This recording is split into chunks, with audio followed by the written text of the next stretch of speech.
ओम गुरु ब्रह्मा गुरु विष्णु गुरुदेव महेश्वर गुरुरेव परम ब्रह्मं तस्मै श्री गुरुवे नमः।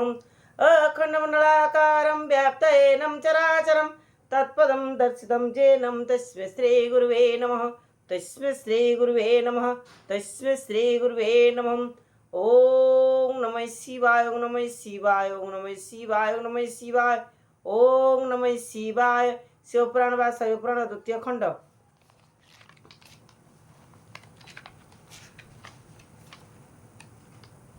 तीर्थभ्रमणार्थे कार्तिकेयଙ୍କ आगमन पंचम भाग। से लिंग अर्चना कला बेले सड़ा नयन नाना प्रकारे देले उपचार मान चरण तलरे पड़ी दिव्य स्तुति कले तहु सेतु बंध देखी हरषित हेले जे बण मानव सेतु करई दर्शन ब्रह्म हत्या थिले तार हुई दहन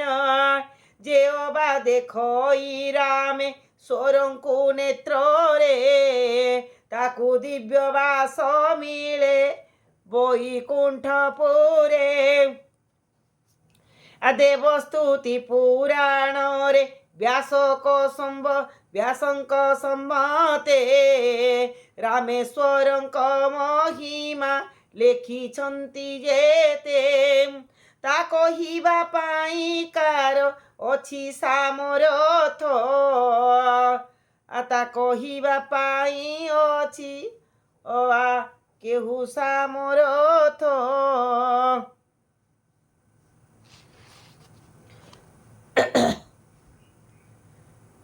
से स्थाने अवश्य मुक्ति हुई प्राप्त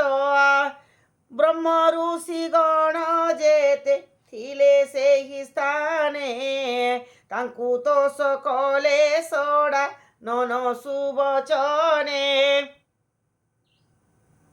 राम सेतु दर्शन वैकुंठ समान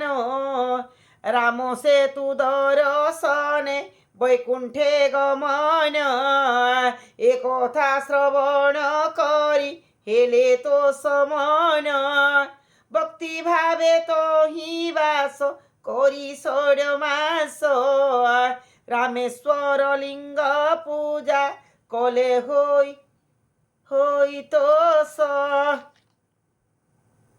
दर्शन करन्ति नीति पुष्पमाल देई अभिषेक करुथान्ति चतुसमने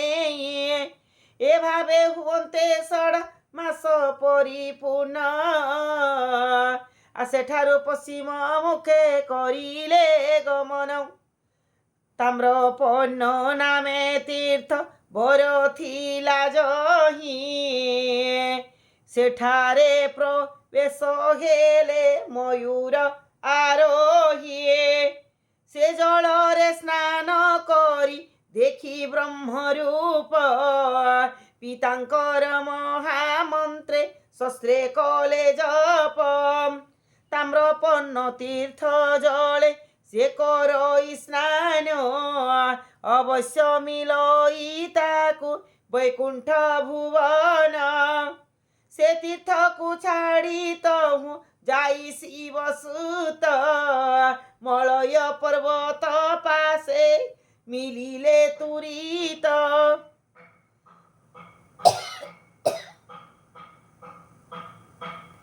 देखिले सेठारे अछि विविध चंदन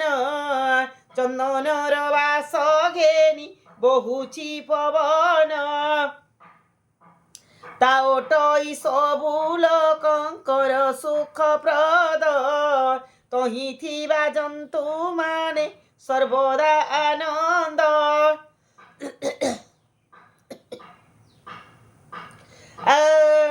गंध नदी बहु अछि मलय पर्वते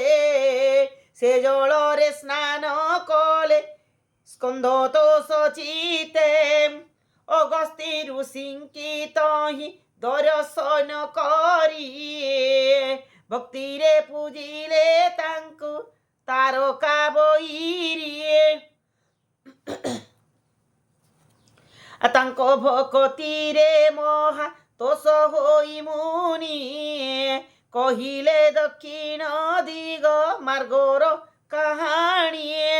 ଅଗସ୍ତିଙ୍କ ଉପଦେଶ କ୍ରମେ ସଡ଼ାନନ ସେଠାରୁ ଦକ୍ଷିଣ ମୁଖେ ଚଲିଲେ ବହନ କନ୍ୟାକ୍ଷୀ ନାମରେ ଦୁର୍ଗା ଦକ୍ଷିଣ ସିନ୍ଦୁର କୂଳେ ବିଜେ ହୋଇ ଦେଉଛନ୍ତି ପଞ୍ଚ ବର ଦେଉଛନ୍ତି ବାଞ୍ଛା ବର ସେଠାରେ ପ୍ରବେଶୀ ସିନ୍ଧୁ ଜଳେ ସ୍ନାନ କରି କନ୍ୟାକ୍ଷୀ ଦୁର୍ଗାଙ୍କୁ ପୂଜା କଲେ ଭକ୍ତି କରି ନୀତି ନୀତି ପୂଜା ତାକୁ କରିଣ ହରସେ ସେହିଠାରେ ସଡ଼ାନନ ରହିଲେ ବରସେ ଫାଲ୍ଗୁନ ମାସରେ ଯାଇ କନ୍ୟାକ୍ଷୀ ଦୁର୍ଗାଙ୍କୁ ସେ ଦେଖଇ ଶିବପୁରେ ଲାଭ ହୁଏ ତାଙ୍କୁ ପୂଜା କରି ତହୁଁ ସଡ଼ାନନ ଗଲେ ପାଞ୍ଚ ପସର ପୁରୀ ଯେ କ୍ଷେତ୍ରେ ପ୍ରବେଶ ହୋଇଲେ ତହିଁ ପଞ୍ଚ ପୁଣ୍ୟ ତୀର୍ଥ ଜଳେ ସ୍ନାନ କରି ବିଷ୍ଣୁଙ୍କ ମୂରତି ପୂଜା କଲେ ଶକ୍ତିଧାରୀ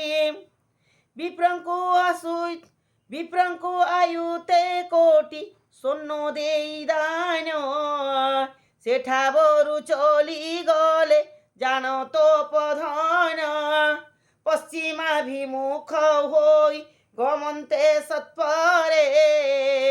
ପ୍ରବେଶ ହୋଇଲେ ଯାଇ କେରଳ ଦେଶରେ ସେ ଦେଶର ପୁଣ୍ୟ ଭୂମି କୋକାନବ କ୍ଷେତ୍ର ଦେଖିଲେ ସେ ତୀର୍ଥେ ସ୍ନାନ କରି ଶୂଳ ହସ୍ତ କୋକାନବ ତୀର୍ଥେ ସ୍ନାନ କରି ଯେଉଁ ଜନ କୂଳରେ ଧୂର୍ଜଟି ରୂପ କରଇ ଦର୍ଶନ ଅନ୍ତକାଳେ ଶିବଲୋକ ପାଏ ସେହି ନର ତହିଁ ସ୍ନାନ ଦର୍ଶନ କରି ଶକ୍ତିଧର ମୟୂର ଆରୋହିତ କ୍ଷଣେ ଚଲିଗଲେ କୃପାବକ ଦେଶେ ଯାଇ বহনে মিলি কৃপালক দেশে যাই বহন মিলিলে উষ্ণ নামে সরিত সে দেশ মধ্যে বহে তহিরে স্নান কলে পাপরাশি বদহে সে নদী তীরে বিজে দৈপায়নী দেবী পূর্বকালে ব্যাসদেব ଥିଲେ ତାଙ୍କୁ ସେବି ସେ ତପ୍ତ ନଦୀରେ ସ୍ନାନ କରିଣ କୁମାର ପିତୃଦେବତାଙ୍କୁ ତୋଷ କଲେ ଦେଇ ନୀର